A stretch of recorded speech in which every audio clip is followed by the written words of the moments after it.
হাদিসের মধ্যে রয়েছে লাআনাল্লাহু খামরা ওয়া শারিবুহা, আল্লাহ সুবহানাহু ওয়া তাআলা যারা মদ পান করে, নেশাজাতীয় জিনিস পান করে, তাদের উপর লানত কি করেছেন, নাযিল করেছেন, তাদের উপর গজব নাযিল করেছেন, তাদের উপর আল্লাহ গজব, লাআনাল্লাহু, আল্লাহ লানত দিয়েছেন তাদেরকে যারা মদ পান করে, আর কি ওয়া শারিবুহা, যারা পান করে, ওয়া সাকিহা, যারা কি করে মানুষকে মদ খাওয়ার জন্য মদ ঢেলে পান করেন, তাদেরকেও লানত দিয়েছেন, ওয়া বাইহা, যারা মদ বিক্রি করে তাদেরকেও লানত দিয়েছেন, ওয়া মুবাইহা, যারা মদ কিনে আনে তাদেরকেও লানত দিয়েছেন, আর কি ওয়া আসিলুহা, যারা পাত থেকে, আঙ্গুর থেকে, ফল থেকে চিপে চিপে মদ আনে তাদেরকেও লানত দিয়েছেন, ওয়া মুতাজিহা, যারা আঙ্গুর দিয়ে মশলা দিয়ে এই মদ বানানোর জন্য সহযোগিতা করেছেন তাদেরকেও কি করেছেন, লানত দিয়েছেন, ওয়া হামিলহা, যারা মদ বানিয়ে বোতলজাত করে মানুষের দ্বারা পৌঁছে দিচ্ছেন গাড়ি করে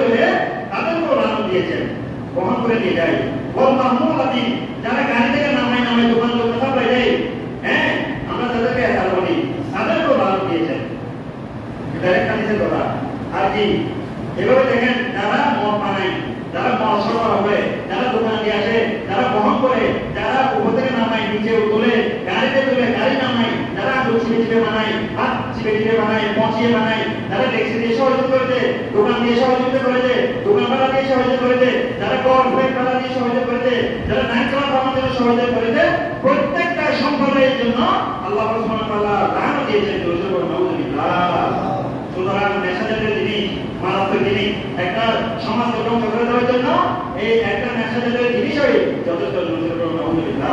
আমি সংক্ষেপে বলেছি একটা বড় হাদিস, সেখানে বলেছেন ওমান শারিবাল খামরা ওয়া সাকারা লাম তুকবাল লাহু সালাতা, যে ব্যক্তি একটু কি করলো, মদ পান করলো, ওয়া সাকারা নেশা করলো, নেশার উদ্রেক করলো, লাম তুকবাল লাহু সালাতা আর বাহিনা সাবাহা, যে ব্যক্তি একটু মদ দিয়ে নামাজ পড়লো, সেই ব্যক্তি 40 দিনের ইবাদত আল্লাহ সুবহানাহু কবুল করবেন না। নাউযুবিল্লাহ।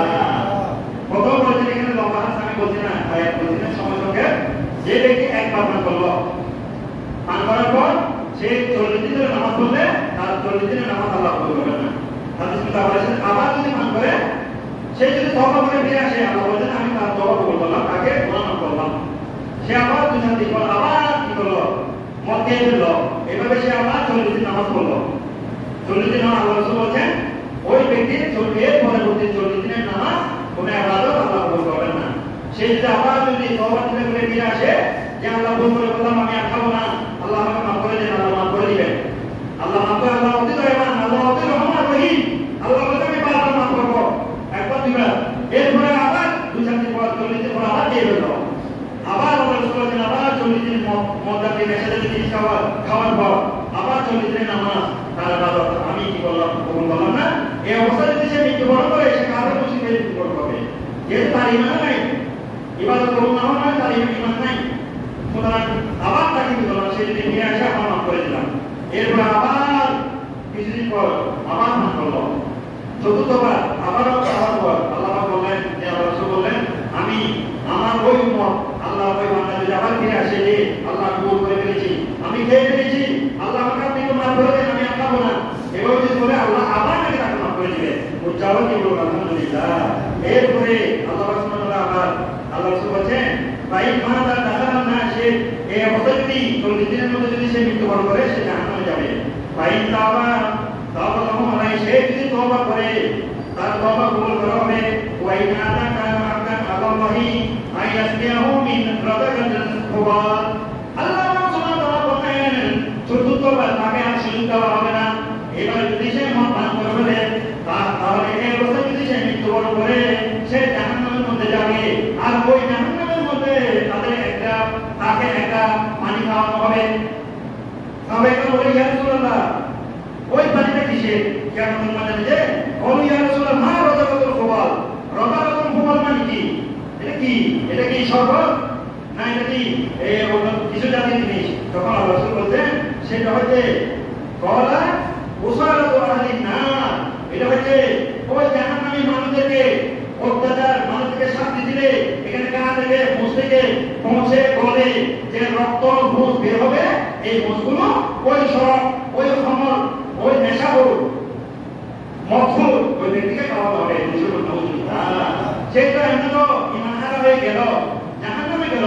জাহান্নামে যাওয়ার পর অন্যান্য জাহান্নামীদের রক্ত মুখ যেগুলো তাদের শরীর থেকে বের হবে সেগুলো নিয়ে তাকে খাওয়ানো হবে। কত বড় অবস্থা দেখেন। তাহলে দুনিয়াতেও আমি বেঁচে হলাম, দুনিয়াতেই ইমান হারা হয়ে গেলাম, আখিরাতের মধ্যে আমার জন্য কিছুই নেই।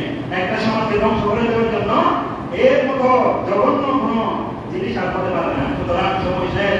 আমি এটাই বলতে চাই, যুবক ভাইদেরকে একটাই আহ্বান, আপনি মদ খাওয়ার জন্য যে পয়সা খরচ করবেন সেগুলি যে আপনি একটা ভালো জিনিস খান, আপেল খান, পুরো খান, ভালো ভালো তরমুজ খান, যেগুলো শক্তি পাবে, আঙ্গুরকে না পচিয়ে, আপেলকে না পচিয়ে, খেজুরকে না পচিয়ে আপনি মদ না খেয়ে আপনি সেগুলো ভালো ভালো জিনিস খান।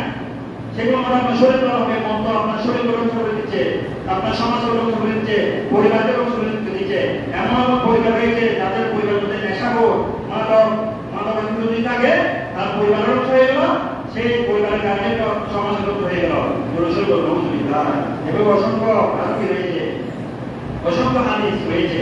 এরপরে ওই দাও মদ খাওয়ার কারণে এমন এমন অসুখ হয় মানুষের, ক্যান্সার, আলসার, এমন এমন জিনিস, এমন যেমন শরীরের রোগ হয় যে রোগগুলো যেন আল্লাহ সুবহানাহু ওয়া তাআলা দুনিয়ার মধ্যে কোনো শিফা রাখে নাই, কোনো কি রাখে নাই, রোগের ওষুধ এখনো বের করে নেই। এরকমের রোগ আল্লাহ সুবহানাহু ওয়া তাআলা মধুর শরাবখোর মাদকাসক্তের জন্য আল্লাহ এই রোগ সৃষ্টি করে দেন। এই রোগটা এখন বের হয়নি। সুতরাং আমাদের মধ্যে যদি এই সমস্ত খাসলত, আশা করি আমাদের মধ্যে নাই, কিন্তু এই সমস্ত খাসলত কখনো মানুষের মধ্যে ঢোকানো যাবে না। আমরা এগুলো থেকে সতর্ক মানে দূরে থাকতে হবে। জবাব দিতে হবে। অনেক রয়েছে, বেশি বলার প্রয়োজন নাই। যতটুকু আমরা জেনেছি ন্যাশনালি জিনিস, ইয়াবা, ফেন্সিডিল, তারপর আরো কি রয়েছিল আমি আর বলতে নাম জানি না, যেগুলো গেলে আপনার মন মস্তিষ্কে বিকৃত হয়ে যাবে, আপনাকে আপনার মনুষ্যত্ব ঠিক রাখবে না, আপনার ভাই বোন কাউকে চিনতে পারবেন না, সমাজের মানুষকে চিনতে পারবেন না, আপনার মনুষ্যত্ব চলে যাবে। এই সমস্ত ন্যাশনাল জিনিস থেকে আমাদেরকে দূরে রাখতে হবে। সমাজকে ঠিক রাখতে হবে, পরিবারকে ঠিক রাখতে হবে, আমাদের এই দেশকে ঠিক রাখতে হলে, আমি মুসলমানকে ঠিক রাখতে হলে, ইমান ঠিক রাখতে হলে এই সমস্ত জিনিস থেকে দূরে থাকতে হবে। এগুলো যদি আমার পরিবারের মধ্যে কোনো একজন মানুষের স্থান হয়, আপনি মনে করবেন শুধু আপনার পরিবার ধ্বংস হয় নাই, আপনি আপনার সমাজকে ধ্বংস করে দেন, আপনার উপজেলাকে ধ্বংস করে দেন, আপনার ইউনিয়নকে ধ্বংস করে দেন, আপনার দেশকে ধ্বংস করে দেন, আপনার সারা পৃথিবীকে আপনি ধ্বংস করে দেন। আলহামদুলিল্লাহ। সুতরাং মাদক জাতীয় জিনিস থেকে আল্লাহ সুবহানাহু ওয়া তাআলা আমাদেরকে হেফাজত করুন। ওয়া